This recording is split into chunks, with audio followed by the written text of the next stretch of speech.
Well, I joined civil defense in 1982 and spent pretty much a year, that entire year, in the band. The reason I'm resurrecting these little performance videos and doing this interview is because there are so many bands that have gotten lost in the mist of time. And in a landscape now where we have so many bands that are resurrecting themselves with tribute singers and regurgitating their old hits endlessly, I think these little bands that got lost deserve to be memorialized in some way. Um, Civil defense was basically consisted of Howard Kaminsky, who was the lead singer, vocalist, keyboardist, songwriter. He was the main man. His first lieutenant was Greg Linden, who played bass and sang backup vocals, and they were basically the team. Howard was a golden god. He was blonde, handsome, somewhat introverted, a tremendous musician. He could actually play. He wasn't a programmer, sampler kind of guy. He could actually play his instrument. And he was a great singer, and he was an arrangement freak, constantly tinkering with arrangements. Greg, on the other hand, was more of a techie, computery kind of guy, and he handled all the mailing lists, um, the artwork, any videos that were done or photography he would handle. And this was back in the day when, if a band had a video or if they had a computer at their disposal, that was a pretty big deal. Not everybody had one. So anyway, I joined the band, and I was a good fit because my background was mainly classical and jazz, and I'd actually studied music theory. So, I could actually move very quickly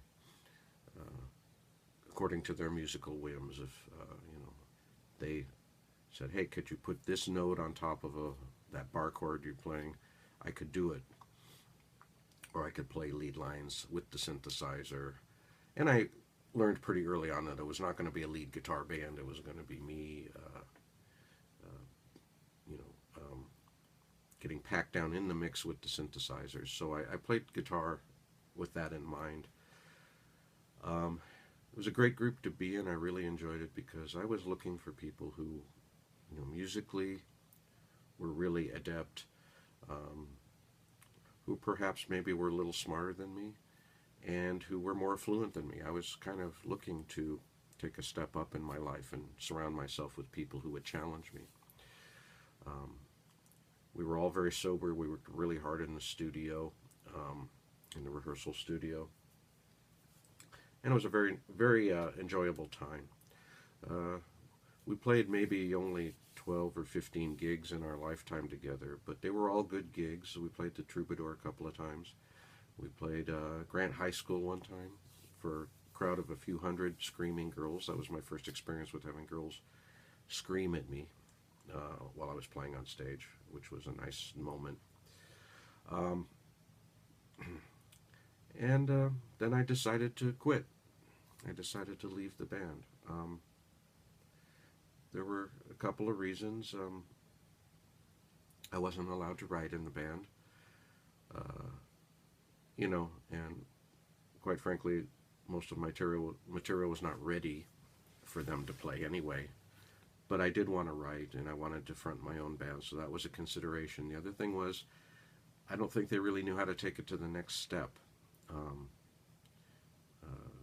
They wanted to release a 7-inch single, and I was very adamant that we should do a 12-inch EP or an album.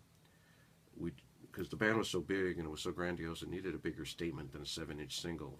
That's seemed like a kind of a dweeby statement to make about the band, and they didn't agree, and so that was a bone of contention. And the other thing too was Howard would always tinker with the arrangements endlessly. We would get a song down, it would be lovely, Beethoven's Fifth, beginning to end. Okay, that's done, we can move on to something else. And he would just be constantly, let's take the bridge and do this to it. And I saw no reason for it after a while. It just seemed obsessive. So anyway, after about a year of playing, we played one gig at the Troubadour one night that was very disappointing. We had played a gig there that was a real triumph, and then we got rebooked, and then when we went back, we just didn't have it. There was something missing. And the drummer was manic depressive, and he was not having a good night chemically, so, while I was on stage at that night, I just really decided at that point I was going to quit the band. Greg called a meeting, and I decided that at that meeting is when I was going to turn in my resignation. When I got there, there was only Greg and Howard there, surprisingly.